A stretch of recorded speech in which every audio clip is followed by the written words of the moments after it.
우리 함께 말씀은 민수기 22장 21절부터 24절의 말씀입니다. 우리 합독하도록 하겠습니다. 발람이 아침에 일어나서 자기 나귀의 안장을 지우고 모압 고관들과 함께 가니 그가 감으로 말미암아 하나님이 진노하심으로 여호와의 사자가 그를 막으려고 길에 서니라. 발람은 자기 나귀를 탔고 그의 두 종은 그와 함께 있더니 나귀가 여호와의 사자가 칼을 빼어 손에 들고 길에 선 것을 보고 길에서 벗어나 밭으로 들어간지라. 발람이 나귀를 길로 돌이키려고 채찍질하니 여호와의 사자는 포도원 사이 좁은 길에 섰고 좌우에는 담이 있더라. 아멘. 오늘 본문에 보면은 발람이 결국 아침에 일어나서 하나님의 분명한 그 말씀을 어기고 모압 고관들과 함께 가는 그 장면을 우리는 보게 되어집니다. 그래서 하나님께서는 어떻게 하셨나요? 22절에 보면은 그가 감으로 말미암아 하나님이 진노하셨다고 했죠. 그래서 여호와의 사자가 그를 막으려고 라고 했지만은 원어의 그 비유를 보면은 뭡니까? 죽이려고 하거든요. 그 증거가 뭐예요? 23절에 보면은 여호와의 사자가 칼을 빼어 손에 들고 있었다고 했어요. 그리고 그 이후의 절을 보면은 여호와의 사자가 그 발람에게 내가 너를 죽이려고 했다. 저 나귀가 아니면. 그런 말을 하죠. 이에 나귀가 어떻게 합니까? 여호와의 사자가 칼을 빼고 손에 들고 있는 것을 보고 길을 벗어나 밭으로 들어갔죠. 그러니까 어떻게 합니까? 다시 그 길로 돌아오고자 나귀에게 채찍질을 하는 거예요.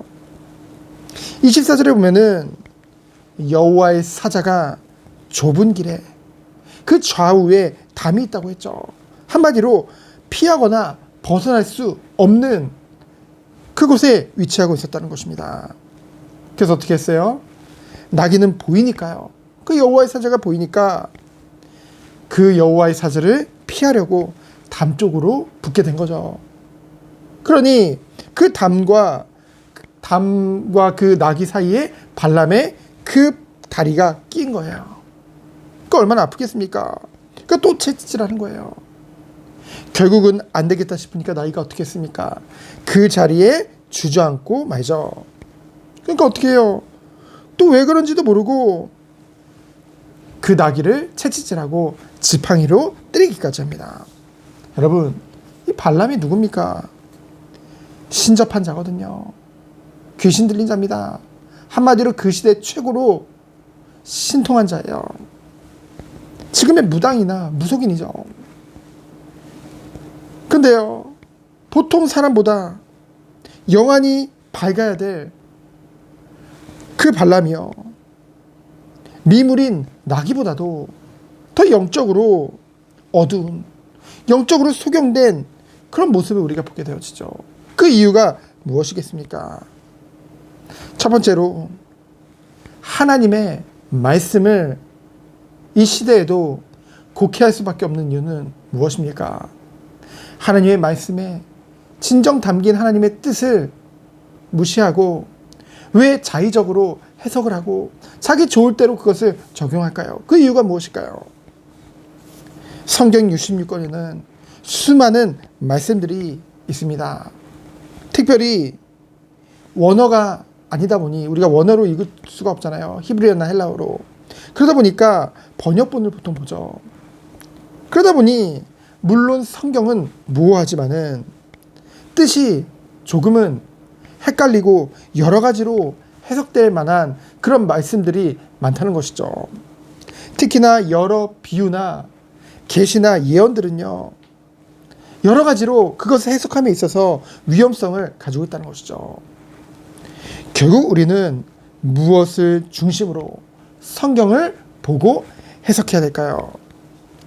발람은요, 하나님의 말씀이 분명한데요, 그 분명한 하나님의 말씀을 받고도요, 그것을 무시하고 죄악의 길로 빠진 이유가 무엇입니까?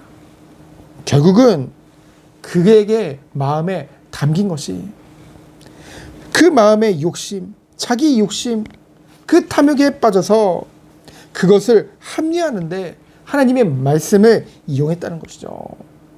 결국 자신을 위해서. 그래서 우리는요, 결국 사심을 버려야 되는데요. 그래야만 비로소 하나님 말씀이 제대로 보이고 깨달아지기 때문에. 그럼 우리는 어떻게 우리의 사심을 버릴 수 있겠습니까? 더 좋은 것을 발견해야겠죠. 성경의 66권의 주제는 무엇입니까? 결국 그리스도거든요. 예수 그리스도거든요.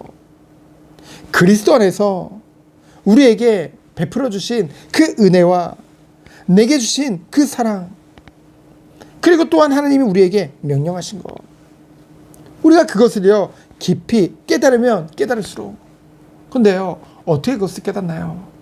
우리를 향한 하나님의 사랑과 그리고 하나님의 그 은혜를 그 그리스도 안에서 어떻게 깨달을 수 있을까요? 하나님과의 교제 속에, 날마다 친밀한 교제 속에 그 사랑을 깨닫게 되어지죠.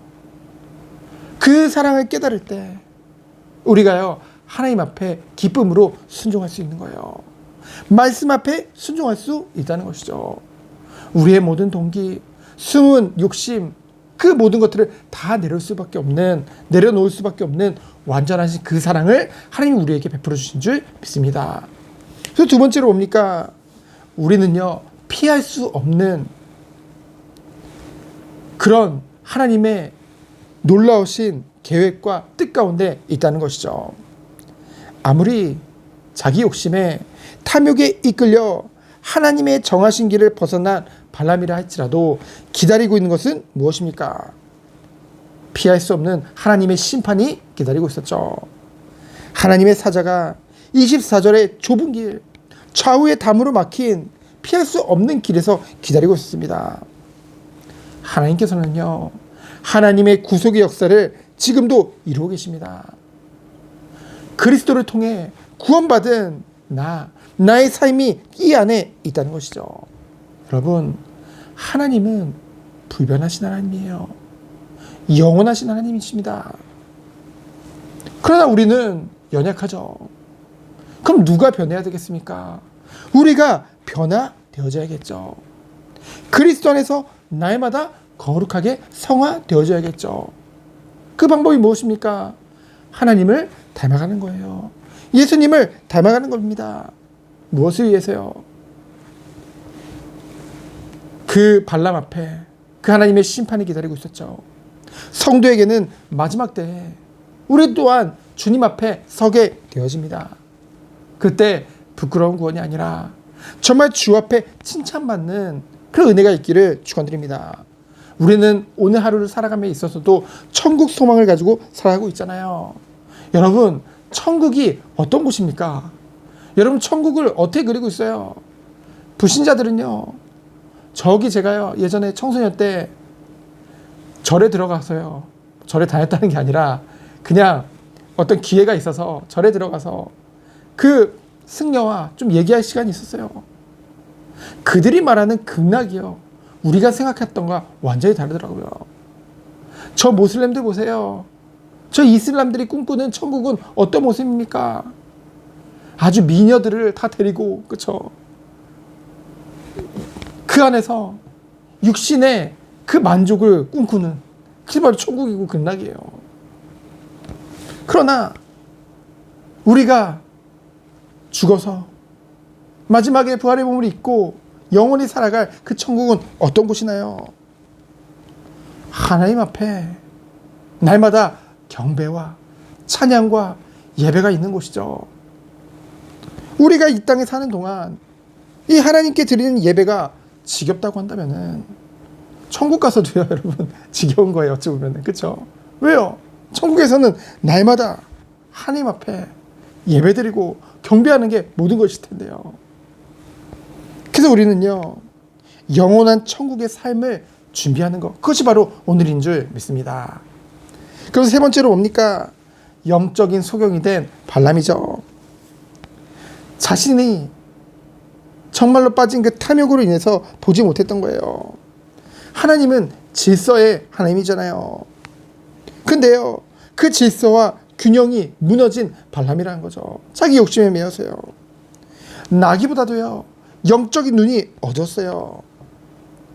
자기에게 닥친 그 죽음의 위기조차도 느끼고 알지 못했다는 것이죠. 무감각했어요. 죄의 값은 사망이잖아요. 사막에 들어가는지도 모르고 또 여쭤 소용됐잖아요.